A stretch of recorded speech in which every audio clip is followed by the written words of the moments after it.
Hello my friend, welcome to my video. Today I'll show you how to assemble IKEA tray table and how I integrate it into my interior. You can use the removable tray for serving.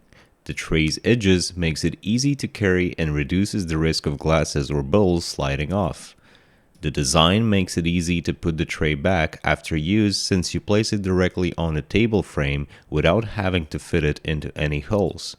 The surface is durable and easy to clean since it's made from powder-coated steel.